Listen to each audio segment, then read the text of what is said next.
Anak yang soleh itu anak yang tahu kalau dia seorang laki-laki nanti, secantik apapun istrinya, selucu apapun anak-anaknya, sebanyak apapun harta yang dia miliki, sehebat apapun dia di mata anak buahnya, demi Allah, orang tua tidak pernah menjadi nomor 2 dalam hidup. Ini banyak orang yang suka salah ini. Cuma gara-gara dunia, orang tua panjang mata menanti kedatangan anak. Jangan ya. Jangan. Anak yang soleh tahu sekali, sampai kapanpun ibumu, ayahmu. Sampai kapanpun.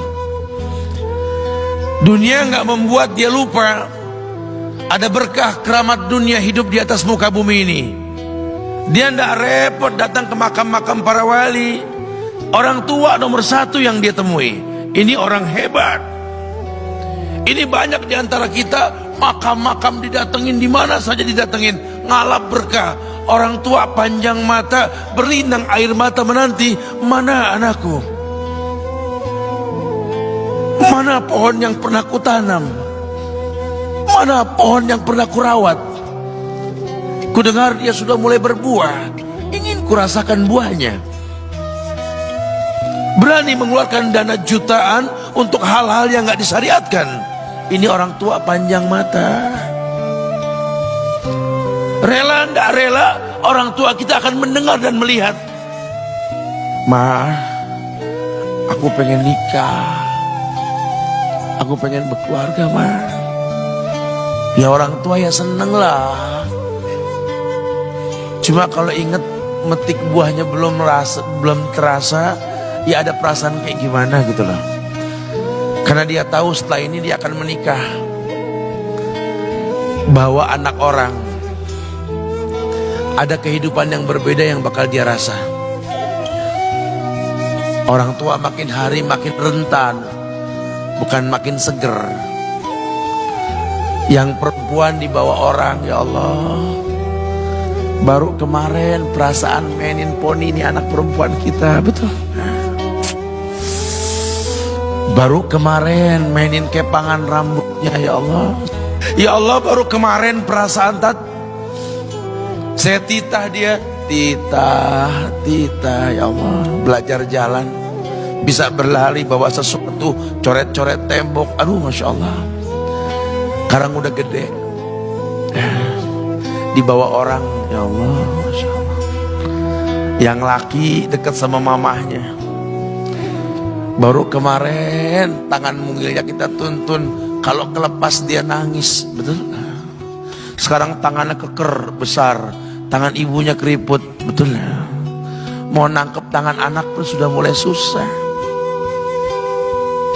Membawa anak orang datang dengan gagah, cium tangan, cipika-cipiki, udah.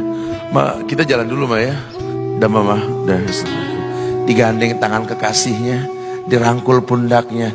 Ini anak laki ndak tahu ibunya kayak diiris-iris jantungnya. Dia lihat tangannya yang keriput, ya Allah. Udah berapa lama tangan ini nggak dibawa sama anak ini? Udah berapa lama tangan ini nggak digandeng sama anak saya?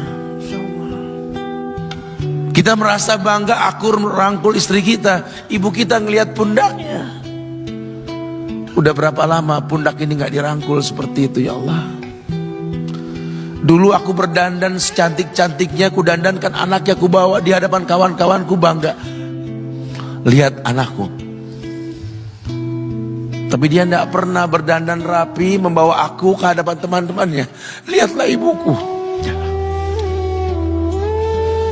Ibunya sudah kebayang, ya Allah, ini anak bakal minta nikah sebentar lagi. Yang wajar kalau orang nanam pohon pengen metik buah, wajar. Ini buah belum terasa, pohon sudah mau dibawa, kebayang tidak? Ya Allah. Mulai dia kebayang. Sehingga rasa-rasa seperti ini menjadi tumpukan rasa di hati orang tua kita, yang nanti pada akhirnya dia pun bakal kembali ke hadirat Allah, kita pun bakal kembali ke Allah, betul? Sementara yang namanya kemuliaan datang dengan cara sabab yang benar. Ridallah fi ridal walidain wa sukhtullah fi sukhtil walidain.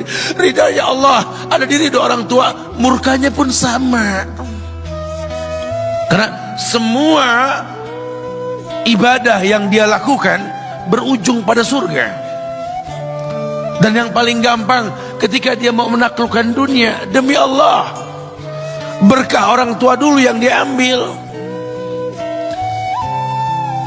Ini dirasa oleh orang mulia yang Nabi katakan, innahu min ahlis sama, innahu min ahlis sama. Manhu? Siapa dia?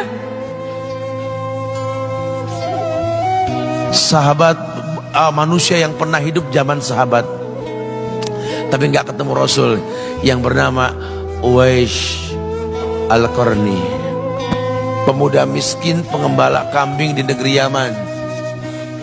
Padang tandus yang dia tinggal di situ,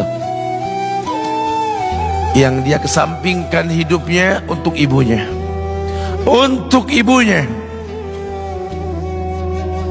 Tidaklah terucap kalimat satu yang ingin ibunya pengen, kecuali Uwais pasti akan melakukannya apapun, dan ibunya cacat. Apa kata Uwais? Tidak akan pernah terlontar kata dari mulut ibuku kecuali kan kulakukan yang dia inginkan. Masya Allah. Ibunya cacat dan dia menomorduakan diri, yang penting orang tuanya dulu.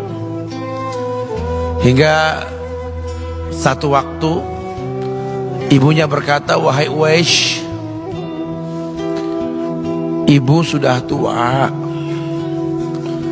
Andai kematian mendatangi ibu, ada beberapa keinginan yang ibu pengen merasakan keinginan tersebut. Mungkin enggak ya? Apa Bu? Katakan. Ibu pengen haji. Bengong Uwais, ya Allah Bu, ini Yaman, Hadramaut, yang sekarang saja pesawat itu bisa 3 jam menuju Saudi itu, 2 jam lebih lah menuju Saudi. Ini lebih jauh lagi, kebayang berapa ratus kilo, berapa ribu kilo nggak tahu. Ya baiklah ibu, kata Uwais, aku tidak pernah menolak permintaan ibuku, tapi kali ini aku tidak bisa menjawab karena mikir gimana caranya ini. Apalagi dia seorang pemuda yang punya penyakit sopak, ada tanda-tanda putih di bagian badan itu kayak pano besar gitu tuh. Udahlah, terserah gimana nantilah. Yang penting ini nomor 1 dalam hidup ini.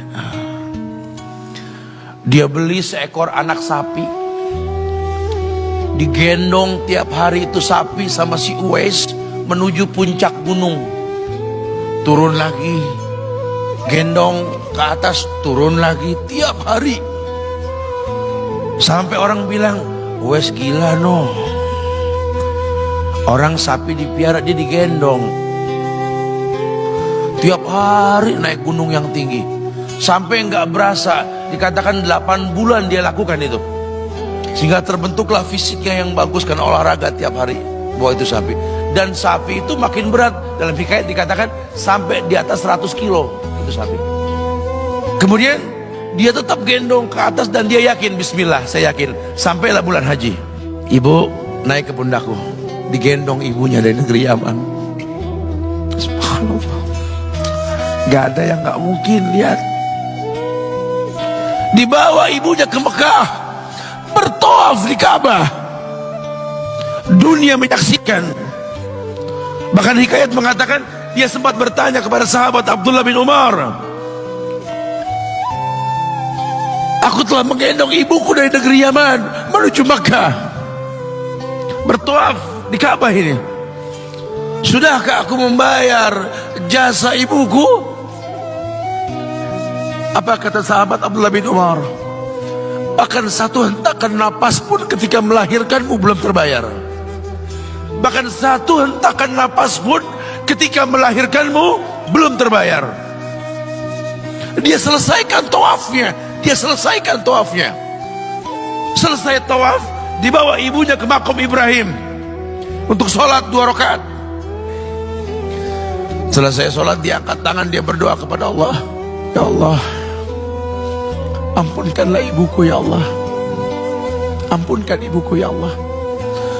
Masukkanlah dia ke sorgamu ya Allah. Masukkan dia ke sorgamu ya Allah. Ibunya berbisik, Uwais, sudahlah, mintalah pada Tuhanmu ampunan untuk dirimu dan sorga untukmu. Wallahi wahai ibu, Allah ampunkan kamu, Allah masukkan kamu ke sorga, cukup untukku, ridhomu yang kubutuhkan wahai ibu. Lihat, manusia saleh, hasil doa Rabbi habli minas solihin. Lihat, makanya ketika Nabi mengatakan innahu min ahli sama, ini manusia penghuni langit, Umar, Ali, temui